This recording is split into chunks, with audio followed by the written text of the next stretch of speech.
Hey, what's going on, everybody? I'd like to welcome in my next guest, Ethan Joyce of the Winston-Salem Journal, covers Appalachian State. There's a lot to get into about the game, Ethan, but I want to start talking about the AP voting. You're one of the guys that has a vote in the AP poll, and I think many people are maybe don't know the process of it. And maybe can you just first start off by explaining the process, what it's like to be a voter, and kind of how you go about submitting your vote each week? Yeah, this is actually my first season of doing the AP voting. So I did it for basketball last year, and I've fortunately gotten football this year, which is honestly what I feel a little more comfortable with. But, my process has always been not to completely adhere to what the poll is each week, I do take into account the way some other people vote sometimes, but really I'm working off my whole ballot all year.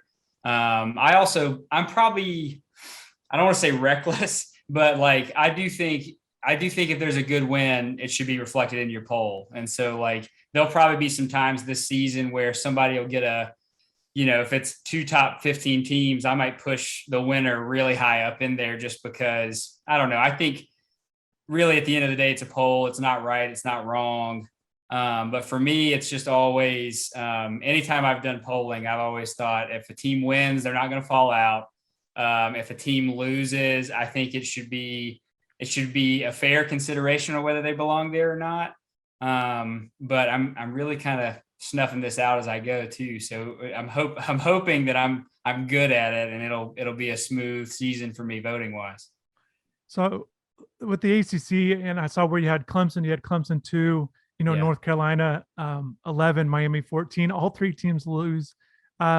Let's just stay with the ACC a little bit. Your kind of overview, either those teams or maybe teams on the rise that kind of caught your eye over to start the season here. Yeah, I think Virginia Tech has to be an answer in there, and that might be a product of UNC being as hyped as they are. I still think UNC could be a good football team, but as you know, the hype train for them was crazy. I mean, for them to start in the top 10, which I thought was probably a little high.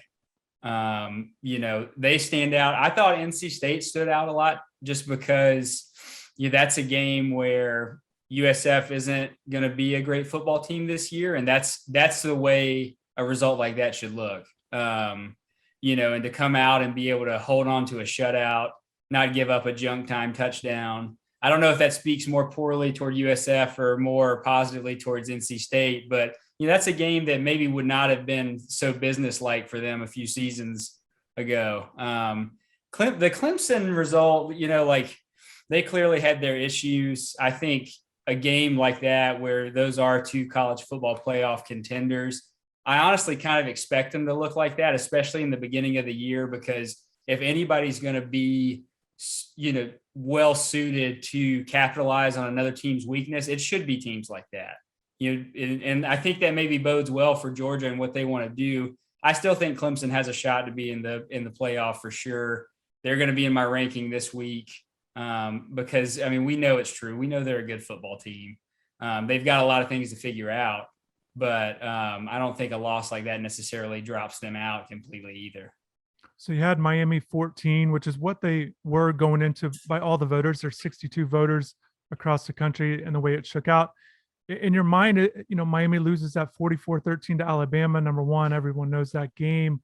Do you think Miami's still a top 15 team, a top 25? Are they not one of the 25 best teams in the country? How do you see Miami right now going into week two? I think so. I think Miami is still probably a top 25 team. I know I'm going to vote that way because I think there is a certain scale that has to be put into gauging anybody that plays Alabama. App is probably going to be in my top 25 when it's all said and done, just because last year I saw an offense that really had no ability to go deep at all.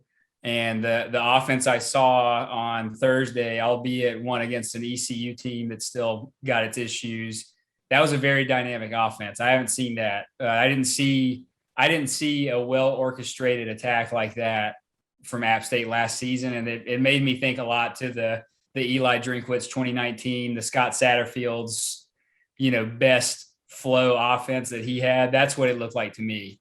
So I think Miami's still a top 25 team. I think that App is a top 25 team. If Miami loses to App, obviously they fall out. But I still think there's a lot of talent there. And Sean Clark, App State's head coach, thinks a lot of Miami. And the speed to him was something that he just hammered today at his press conference. Just speed, speed, speed. Yeah, and I watched that press conference. Let's get right into this. I watched the first game against ECU, listened to Coach Clark talk about it. I've seen some of these guys on App's roster play in high school. I listened to Frank Ponce on a podcast. So I feel overloaded with App State information. And honestly, I know Miami fans do not want to hear this. I'm curious on your take, but I think this is a very tough game for Miami. And I don't think the majority of the Miami fan base thinks that. I'm not sure what you think, but I think there's a lot of challenges that App State presents. You touched on the offense. It's also a program, 9 straight, at least 9 wins every year since 2015. The running game, 9 straight years with at least 1,000-yard rusher. Nobody's even close to that in the country. I think 3 is the second highest. So, but you touched on the offense and you touched on the explosion. 4 wide receivers, super seniors, really impressive. A lot of speed there. Let's start with your more about your takeaways with Appalachian State. Kind of team this is. Miami beat them 45-10 5 years ago.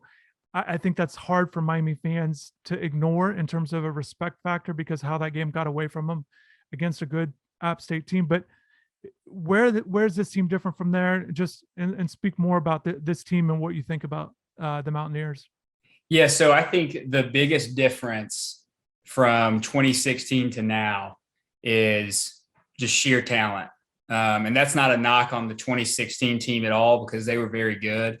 But you're just talking about a program at that point in time was still very much in the youth of its FBS transition. And right now you're talking about a program that has established itself as an FBS program.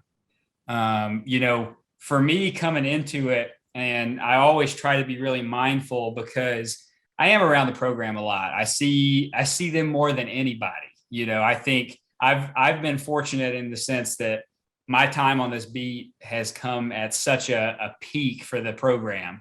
And it's been a lot of fun to cover.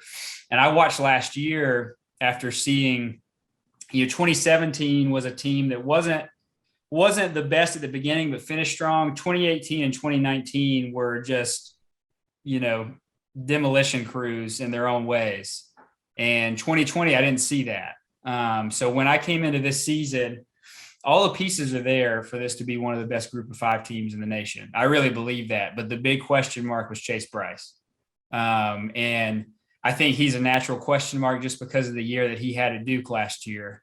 But if he plays close to what he does, like what he did on Thursday, if that's what his average line looks like, this is going to be a hard team to beat because the talent is there. They have so much experience. This super senior year, I think it's been great for everybody in college football, but it's definitely great for a group of 5 team like App to have a lot more staying power with a class that's been, probably the best class that program has seen. With Chase, and again, you touched on the year at Duke. Miami fans got to see Chase last year. That was a 48-0 win by Miami. And for people that don't know, Chase led the country in interceptions, added 7 forced fumbles, so a lot of turnovers. He was 20 for 25 in the game against Miami, but no picks. Miami is honestly not a team that intercepts a lot of passes. Nobody on their team has more than 4 in their careers. So, and you touched on what we saw Chase against ECU was very impressive. The touchdown throws over the middle, over the top, deep. I thought he showed good footwork. You touched on the receivers. He almost had another touchdown pass that was called back to 81 there, but I thought he was impressive. What's kind of the vibe there? Because again, Duke obviously in North Carolina, just what's kind of different with Chase, or is there still a little concern that he can start to get a little turnover prone? I think that last question you ask is probably going to be something that's answered more in a game like this one. Can he shed that turnover prone label? I think one of the things, and this is something that Sean Clark mentioned a lot, was, he tried to be a grad transfer in the hardest year to be a grad transfer. And of all the programs and the way they phased back in, Duke was one of the last programs, FBS wise, in the nation to get back to school and have the teams around each other. So he kind of started a little bit in the hole. And then, one thing that Sean has said a lot is we don't need him to win a game. We need him to manage a game. And I wonder if part of that alludes to maybe Chase trying to do too much while at Duke. And now he just happens to be, outside of Mateo Durant, I don't know if he's had more talented guys around him as a starter than right now. Clemson is obviously its own thing, and he had his time there, but he's really surrounded by a lot of guys that can make his job easy, I think. And the talent's there, like you can see it. And you even saw in that game where they really started by kind of taking shots to the sidelines first, and then they let him uncork some stuff to the middle of the field. And to me, that almost signaled like, hey, let's get him comfortable, let's get him confident, and then let's let him rip the cord. And I think that's what you got out of that game. Like he looked really good and really comfortable, even when he was running. That's not necessarily his strong suit, but he looked good. Yeah, and the wide receivers, again, super seniors. You've got guys with in the 200-pound range. Virgil's running a 10.29 in the 100, so there's speed there. When you talk about talent and speed, Thomas was running free. He had a big game, but then he had that big catch, over the middle, a big long play. Yeah. And Sutton, they just have playmakers, and I think that's impressive. And look, I asked Miami's defensive backs coach the question after the Alabama game, because they gave up a lot of passing yards. They didn't really expect it. I think they were expecting to stop the run. And a lot of what Coach Diaz and the defensive backs coach, or with Coach Diaz, it just feel like with this game that they know they got to stop the run, and we're going to talk about that. But I almost feel like that it's almost like too much pressure, that they think they got to stop the run, and then they give up all the passing yards against Alabama. And honestly, it's one of the things that concerns me in this one. Even with Coach Clark praising Miami for its speed, I still think that there's some question marks on the back end for Miami, the ability to cover these guys in space. What do you see with those receivers that I kind of just mentioned, this quartet and some other guys maybe too? Yeah, I think when I mentioned that they were kind of without a deep threat last year, that was because Corey Sutton, who, has been prolific since he got to App from Kansas State. One of the things that they missed was him opting out last year, because at the end of 2019, he had a knee injury and he used 2020 to get healthy. And so when he left, it put the spotlight on a lot of guys to try to fill that void, a lot of young guys, and they just couldn't do it. And so, they had a very good running offense. They were in the either top 5 or the top 10 of the nation last year with their rushing offense, but it wasn't easy, and I think what I saw on Thursday, I don't want to say it was easy, but it was fluid. And that's what always stood out to me when Scott Satterfield was calling, like when he was the play caller at App State. Their best games was when that offense was just an amoeba, like it changed to be whatever it needed to be. And Drinkwitz had that a little bit. He would be a little more conservative, I think, sometimes.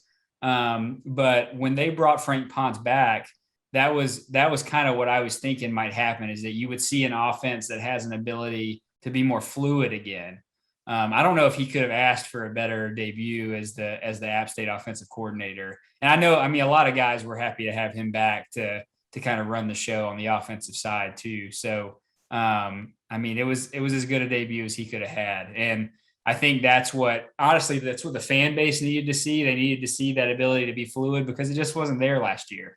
It didn't look nearly as capable as it did on Thursday night. So let's move to the running backs. Cameron Peoples, 6'2", 220, goes for over 300, 5 touchdowns in the bowl game. Obviously a load to bring down, but Nate Noel, people locally here in Miami remember him winning a state title for Northwestern. He looked very dynamic. I know it's that common Thunder Lightning combo, but your thoughts on the running game and Coach Diaz expecting that outside zone to be difficult to go against. But to me, it's 2 productive backs. And I feel like Miami feels confident with what they did against Alabama. They feel like they slowed down or shut down, whatever the terminology, against the run. But look, I felt like if Alabama really wanted to do that, I I still remember that North Carolina game last year. Miami struggled against the run. I'm not convinced that this team has it all the way figured out against the run. And I hope that it's still a point of emphasis from a Miami standpoint, because these are two capable backs. I don't think there's any question about that.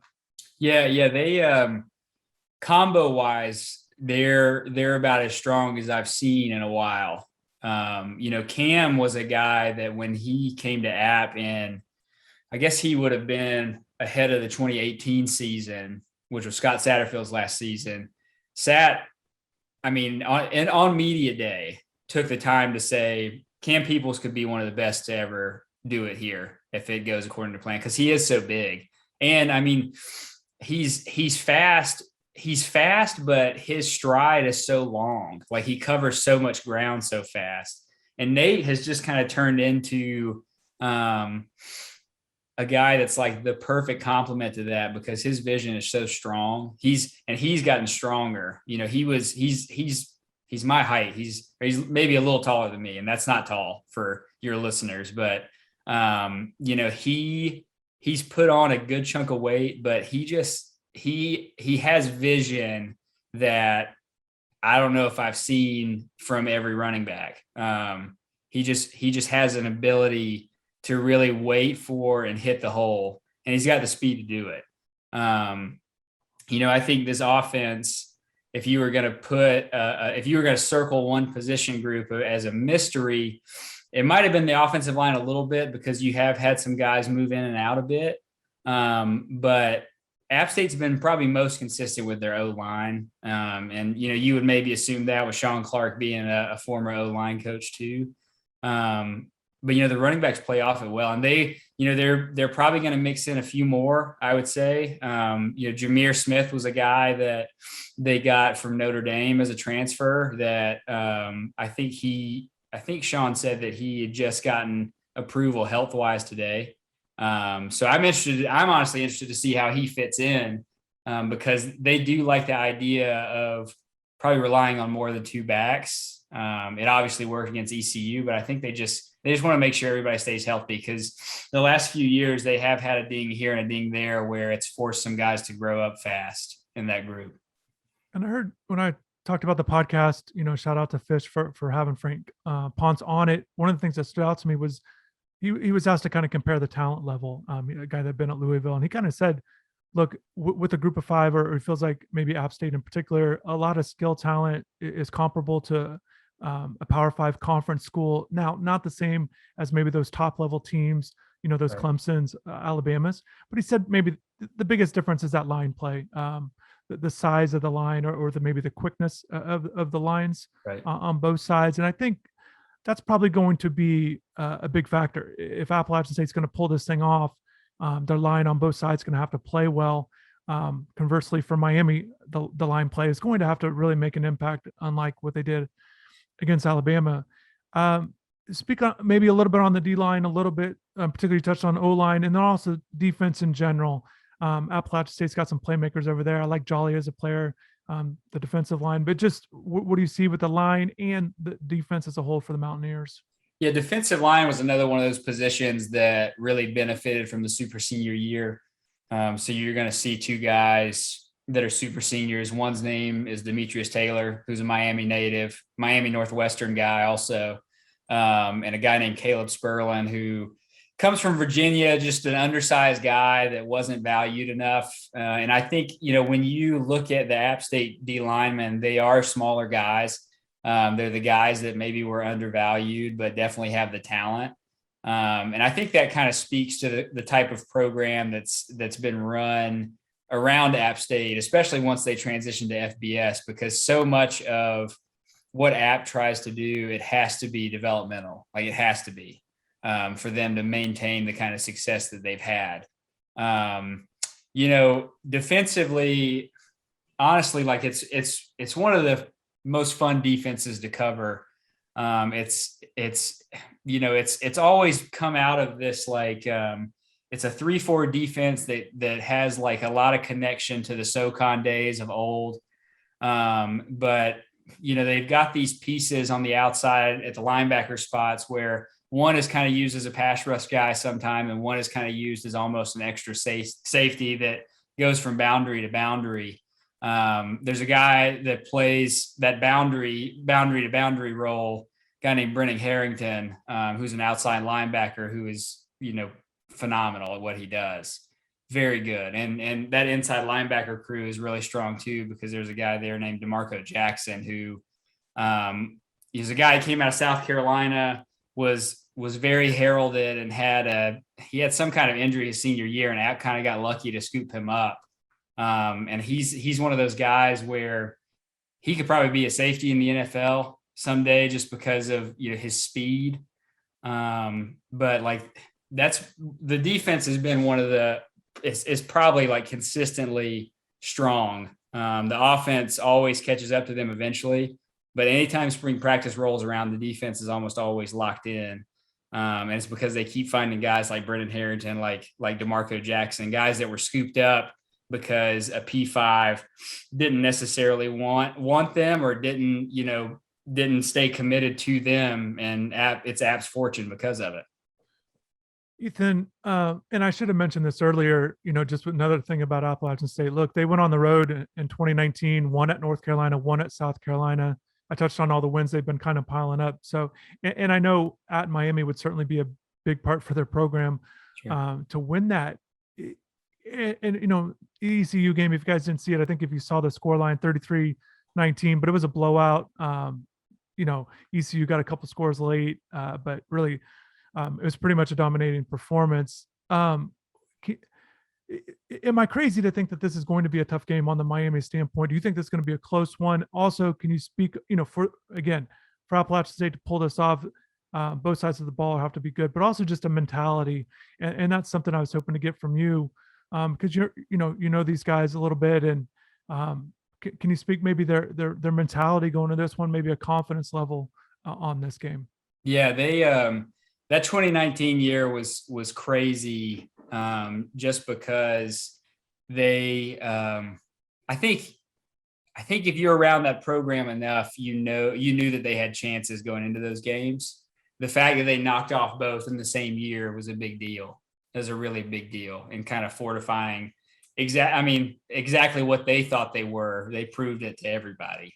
I was on the beat when they went up to Penn State and fell behind early, and in the fourth quarter they came charging back, and honestly, like, probably should have won that game. There was a fluky ending to it where the starting running back at the time kind of got a clear hole and tried to stop at the end zone because he wanted to run the clock out, but he couldn't stop, and he ended up scoring. Penn State goes down the field, ties it up, and then they win in overtime. The ability for the coaches and the players, and especially this current roster now, because those guys have been around for those games, to just recognize the moment and not let it swallow them up. That maybe speaks to that point that you brought up earlier from the difference in 2016 to now. Also, 2016 stood as the highest attendance that was ever at an App State football game until 2 seasons later when Wake Forest came and played up there. I think that's kind of what you're pointing at now, is an FBS program that's established itself and feels like it belongs, and not just that, it's grateful that a Miami showed up to play to begin with. I just think that there's a lot of storylines in this one, and I don't know if people were pinpointing this game as an intriguing matchup before the season. I think with how both teams looked in the opener, I think that's how I'm viewing a lot of it. I think from a Miami standpoint, it's one thing to lose to Alabama, but getting down 27-0 in the second quarter in a game you had 8 months to prepare for, against a team that, yes, won a national title, all the respect there, but a lot of new faces, and Miami had no answers on either side of the ball. We're not competitive at all, and I know that they made some plays in the second half, but you know how it is in sports. It's so much easier to play when the score's out of hand and not a lot of pressure. So I'm very interested to see how this one works out. I think Manny Diaz and the coaching staff has a lot to prove. Again, 2 years ago, Manny Diaz's first year, losing to FIU, Louisiana Tech, and Duke in a sequence. And I just think that you know, going into this one, I don't think you just pinpoint or just pencil in an easy win for Miami when you just look at the names of the schools. And I think Miami's got a lot to prove, and we'll certainly look forward to see how it goes. Like, it could be completely wrong, and Miami could use this as a springboard. But either way, it's certainly going to be an intriguing matchup. I think there's no question about that. Yeah, and I think too, App's going to have to play a nearly perfect game, and I think that's just kind of true for a G5 swinging up at a P5, especially like a P5 that, even though it didn't look as strong against Alabama, is just loaded with talent. And Sean Clark talked about how App was fast and saying that Miami's faster. That it's stuff like that can't be replicated practice wise, and they're just going to have to do their best in real time with that. But I've seen this App State program show up in big moments before, kind of like I just named off. To me, like, my gut is almost just like, this feels like one of those games where, maybe in those first couple of possessions, App State gets a turnover, just like a real bang, bang, something like that. I just feel like that's something that kind of happens in a game like this, where if they want it to go to that way, they're going to have to capitalize in moments like that. But they're definitely talented enough with their starting offense and their starting defense. How does depth come into play? How hungry is Miami to kind of get the taste out of their mouth of this Alabama game? That's something to factor into. But I do think it's going to be a competitive game. I don't think it's going to be a blowout by any sense of the word. But App definitely has a lot to account for. And another thing worth mentioning, I'm sure you agree to this, but Miami's playing at home. They seem to play better at home. There'll be fans in the stands. I know Miami will be excited for that, and they're already starting to talk about that, how excited they are. And Miami definitely plays better as a program in recent years at home compared to away from South Florida. So, Ethan, man, I definitely appreciate you for jumping on here, talking about the squad, and best of luck on the voting. Enjoy the rest of the season, but definitely thanks for jumping on here, man. Yeah, no worries. Take care.